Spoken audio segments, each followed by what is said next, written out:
I'm Carrie Smith. And I'm Emma Skip, and welcome to It's a Death Sentence.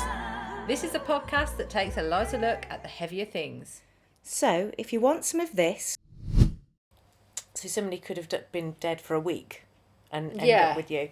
Or maybe longer, and somebody might have said, oh, there's a really bad smell. A little bit of this. I haven't got a tissue. I'll get one. You got one. And plenty of this. Gosh, so original. Fucking hell. Then this is the show for you. Because Life, it's a death sentence.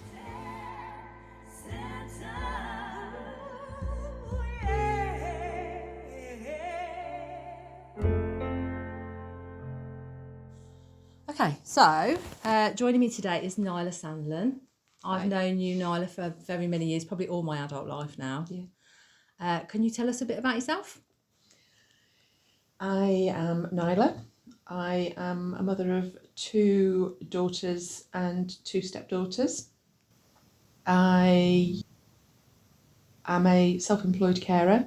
I take care of more support now, elderly people in their own home, and have done for many years, but been self-employed for only about 5 or 6. So how many people are you looking after? I mean, I know you look after John. Just John. Is it just John at the moment? Yeah. Okay. Yeah. Yeah. Lovely. Yeah. So today I'm talking to you about death, which is like a real horrible subject for most people to talk about, but inevitable for all of us. It's going to happen to all of us. It's the one guarantee.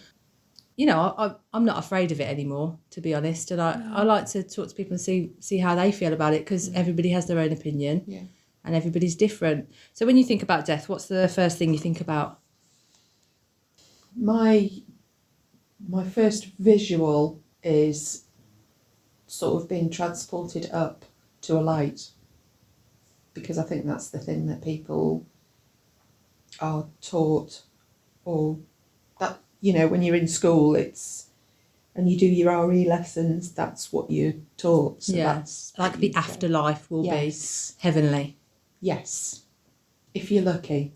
Yeah. If you're not, going down. Going down. But yeah, that's my yes.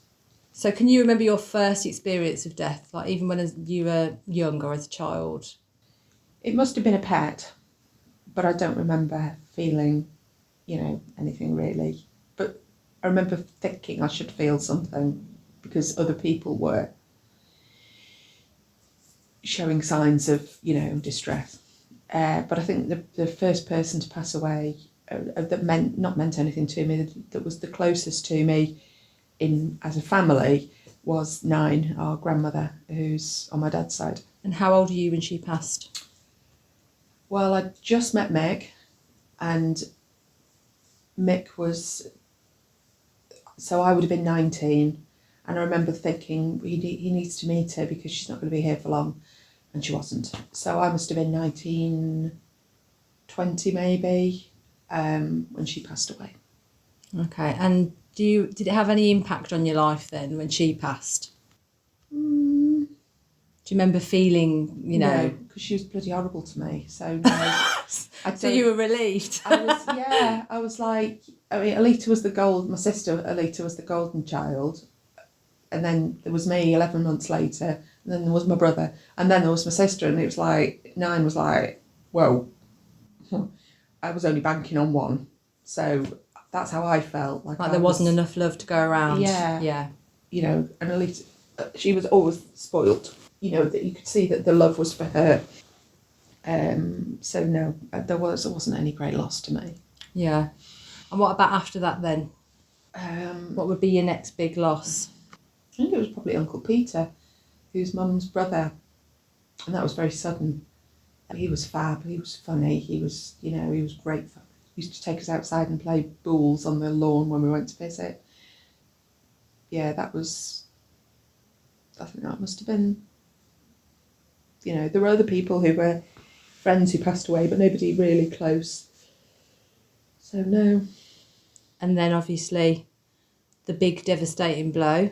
Then the huge blow, which was Mick. Yeah, which was like Yeah. Do you think that was the first time that somebody passed that it has had such a massive impact on everything and everyone around you? Absolutely. A negative impact that's also turned into positives, and people have told me about the positives. So, you know, although it has been a huge negative in our family and a huge loss and a massive hole, it also has been positives have come out of it. Yeah, I'm learning to try and reframe, which is obviously like ghosting and reframing and all that. Yeah. Can you tell me what positives it's given you? I know that, you know, you've, for years, like lots of people have struggled with mental health problems and stress and anxiety. And do you think this has been a positive impact on that? Sort of making you deal with things more efficiently? Yeah, definitely. It's made me. I've got to a low point where I know that I've had to address how I feel so that I don't carry on feeling that way in my life, so that I then I can become not a different person, but have a different outlook on my life. Because when you've got somebody in your life, a husband, a partner, you have somebody who, if you're feeling shit, you can talk to them about it. But if you then lose that person, you have nobody, unless you have really good friends who you don't want to burden them, who you can speak. So you end up talking to yourself, and you internalise everything, basically. That's what I'm trying to say. And that person you rely on is not there, so you become more self-reliant. You think, well, no one's going to deal with this for me, so I have to do it. It's down to me. Yeah. Everything is down to me, and that's one of the things in counselling. I said, look, that's a big responsibility. Everything is down to me. Everything in the house, emotion, financial, Christmas, making sure experiences are nice, is down to me. Yeah, there's no one to share the burden, is there? No. So that's been a big realisation.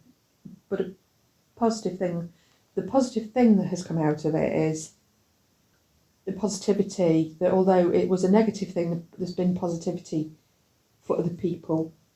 But other people have taken what's happened to Meg and realised that they need to change the way they run their life and how their life is, and make it better.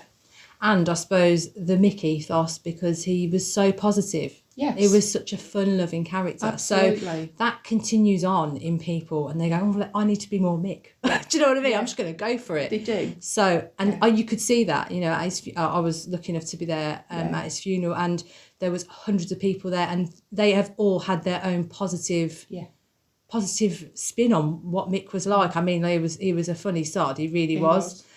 He would do the most bizarre things. I'd be like, get down off that roof. Yeah. But, you know, he was wild, wasn't he? But he was, you know, he really did live his life, didn't he? The 66 years he lived. Yeah. And what a lesson, because a lot of people, they don't, you know, we're all so bloody cautious, aren't we? Yeah. And we didn't give a flying fig. He just did it anyway, and then just lived with the consequences, which were usually broken bones. Yeah, multiple broken bones. Yeah. And what about the girls? And I know, like, you're sort of, now you feel you're solely responsible for them as well. And how do you think they've dealt with things? Because I think they've done really well. They have. They've had a lot. It's sort of things that have happened have been compounded, and then, you know, the loss of Mick on top of that. But they're slowly, after a year now, they're slowly realising and accepting he's not here, but thank God we were part of when he was here. He was our dad. He was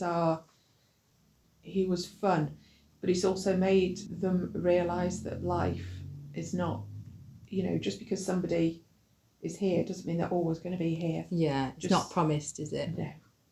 And he lives on in them, and there are parts of them that are exactly the same as him, and that will encourage them to embrace that. Yeah. Now that he's not here, Just and be when they yourself. have kids, and Yes. that will continue Hopefully. on. I hope so.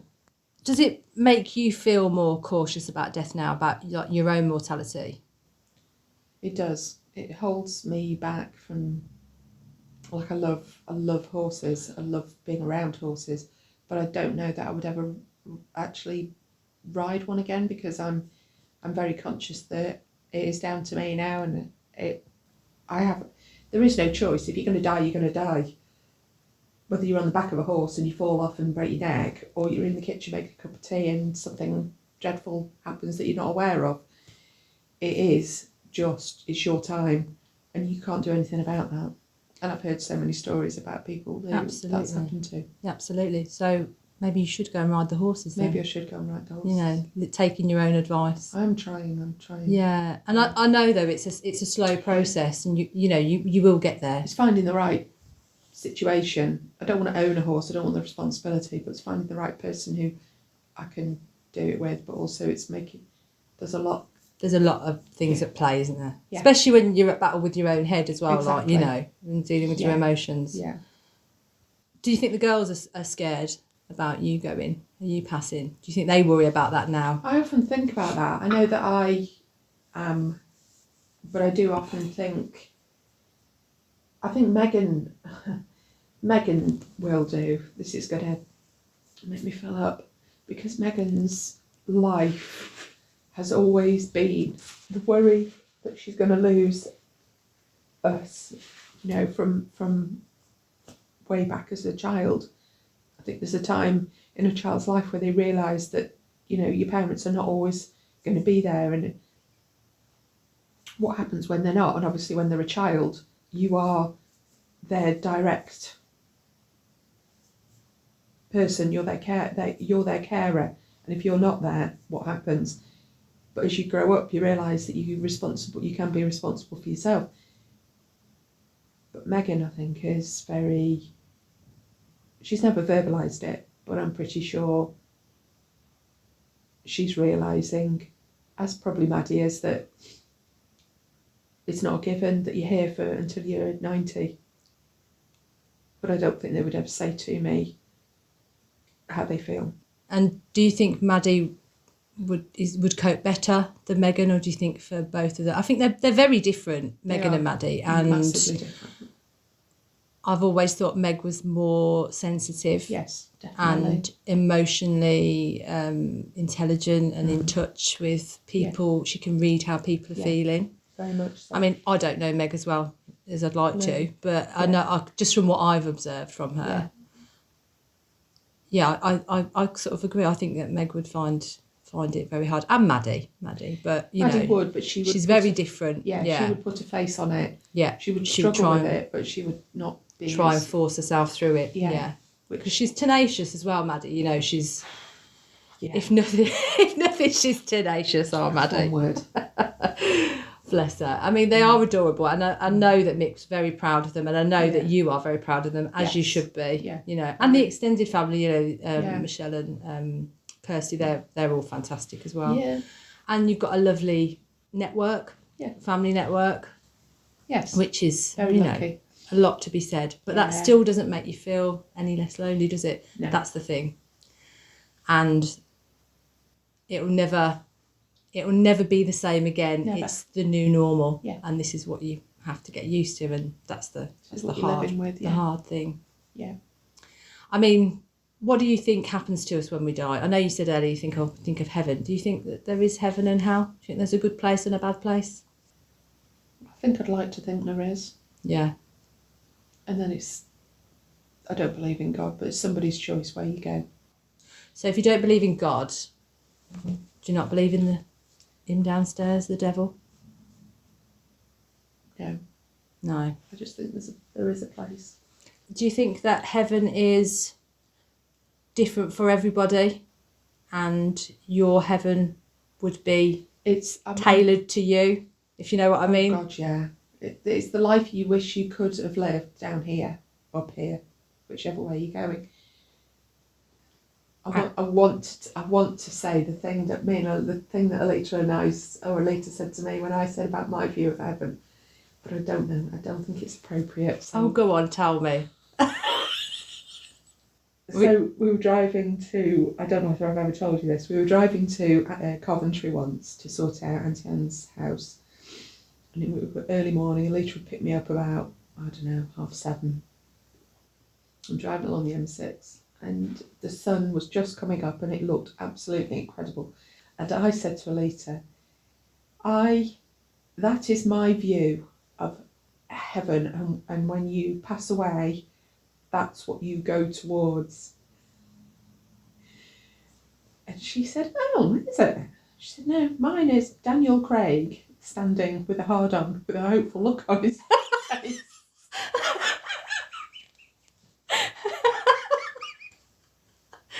She's a minx.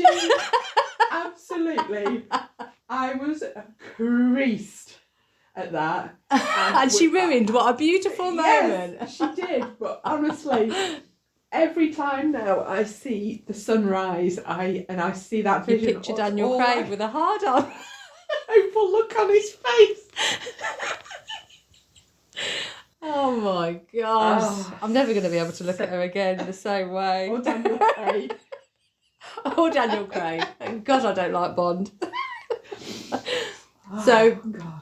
So we're not a big believer in God, but do you believe in, do you think you're spiritual? Do you think that there's something, like, do you believe you've had little messages, and are there little, like, sort of... I think people like to think, like, if you see the two numbers 1111, and I see it a lot on my phone, I always, like when I go to bed, sometimes it's 2323, which is obviously 1111, or if I look at my phone and it says 1111, I just happen to look at my phone at that time, and then they say that's the angel numbers. Yeah. And I do look up what I don't always look at what it means because I now know what 1111 means, but yeah, it seems to be that something is, it's not telling you, but it's just saying, I am here if you want me to. It happens at the right time. Yeah. If you want me to see, if you want to see me, I'm there. If you don't. So sort of people can find comfort in the things that happen. Correct. And you can either take it as comfort or you can take it as coincidence. It's personal. Correct. Yeah. They do say that if you see multiple double digits, like multiple numbers repeated, that you are where you should be in life. Oh, okay. That's what I've heard, that it's a sign that, this is the right time, this is the right path, you're doing the right thing. Yeah, okay. So, I mean, again, I suppose that's just... taking comfort from... It is, and I think it's a whole thing. You could go into it like, I want to see what they called a spiritualist. Yeah. Or somebody who looks into, can see people, or if you wanted to, And have you been to see anybody like that? No. Oh, I have, but not since Mick passed away. Okay. And I have. Would you not want to now? No.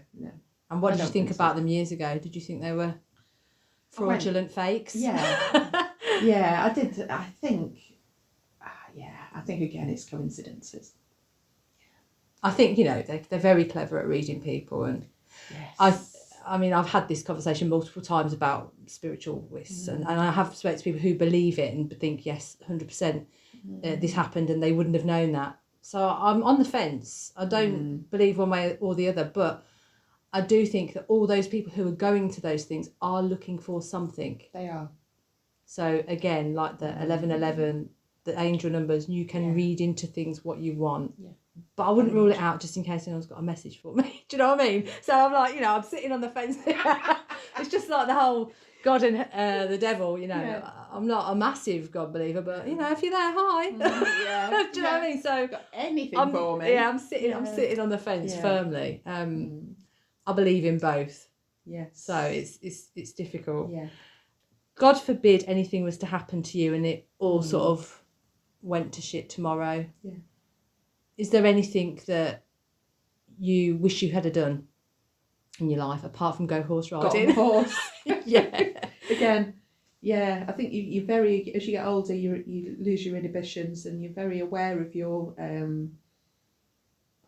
can't remember whether I said that the right way around. When you're younger, you're like nothing's ever going to happen to you. So you feel like you're invincible. Yes. But as you get older, you realise that you're not. Yeah. And you're just a bit more cautious. And I think that is why I don't do what I would do, like Mick always did. So apart from horse riding, is there anything else that you could think of that you'd really, really wished, No, apart from driving fast cars. I'd like to drive. I've got a voucher from last year that I need to book, actually, because it's an experience that Maddie and her ex gave me, and I still haven't done it because, I've had other things to deal with. And is there anything you would say to the girls? I mean, I know everybody's like, they know they're loved, and 100% they know, but is there anything that you would have, if you didn't get the chance to say it, that you would have wanted them to know? Yeah, something Mick said to them was that they need a bit of each other in them. They need a bit of, the way each other is transferred into each other. And I think that's probably very true. I think they're just bloody fantastic. I don't know how they are, but I think they are, both of them, in their own way, in their own life, doing what they're doing. And I don't think they're at an age yet where they realise how special they are. Yeah, absolutely. And I don't think they probably dwell on that. But they are. They are. They're awesome. So many people see it. Absolutely. And tell me about it. Yeah. They are. They're bloody awesome. I love them to pieces. And when I know we knew Mick was going to pass away, and did you get a chance to talk with him about sort of what he wanted? Because he had a beautiful service and things like that. Did he decide what he wanted, or did you do that off your own bat? Did you think, this would be nice for him? Did he have any requirements? We were told by once they'd got all his results, we were spoken to about his results by somebody at the hospital, and they said, you need to discuss sort of now what you want, the final things you want to say and what you want, how you want to go to Mick. So I said to Mick, what is your choice? What would you like to do? And he said, I want to be burnt. So eloquent. I said, you mean cremated? He went, yeah. I said, I want to be burnt and I want to be scattered on Buckley Hill. And they were his only requirements. And that is what I did. But I knew that just doing that wasn't going to be enough for everybody, because there was a lot of people that it was a spider diagram and Mick was in the middle, and that he reached out to so many different people, which was apparent when we ended up at the funeral in the church. I knew that just going to the creme wouldn't be enough. We'd have to, what's it called when you do it online? We'd have to stream it, live stream it. Yeah. Which we did from the church. So we booked the church so that we could have the capacity for all the people that I knew would be there. And I wasn't surprised. I was overwhelmed, but I wasn't surprised when I saw the amount of people in there. So, yeah, we sort of had to do two services. We had to do the private service, but we had to do the big one. The big one for people. And it worked really well, actually, didn't it? It was beautiful. Really well. Both of them were beautiful. Fantastically coordinated. Do you have any idea what you would want? Do you think you would want to be burnt? Burnt, drowned, or I feel like we're talking about witches. Would you want to be cremated, or do you think you'd want to be buried, or is there anything, or would you be happy for the girls to make that decision? I think cremated. I don't like the idea of just existing as a body just until you're not here anymore. Just decomposing. Yeah. I think I'd like to be cremated.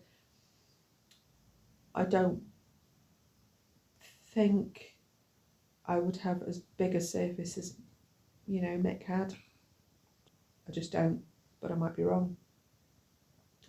But it is something I need to do and organise so that the girls don't have to go through and do what I had to go through and do. Yeah. It's nice to think about it, even so sort of roughly what you would want. Yeah. If you can alleviate that stress for them. Yeah. Which will no doubt be a very stressful time, but hopefully in many years to come. Yeah, hopefully. Well, I want to thank you so much for talking to me today, and I really appreciate it, and you know how much I love and adore you, and let's just try and keep living for now. And yes. Because life, it's a death sentence. So thank you, dear listeners. If you've enjoyed our show, then please do all the stuff that will help promote us. Like and share our podcast and follow us on socials, and please subscribe too. If you've got any feedback, it's most welcome, so please contact us. Likewise, if there's a subject you'd like us to cover, please do get in touch, and thank you for your support. We are dying to talk to you.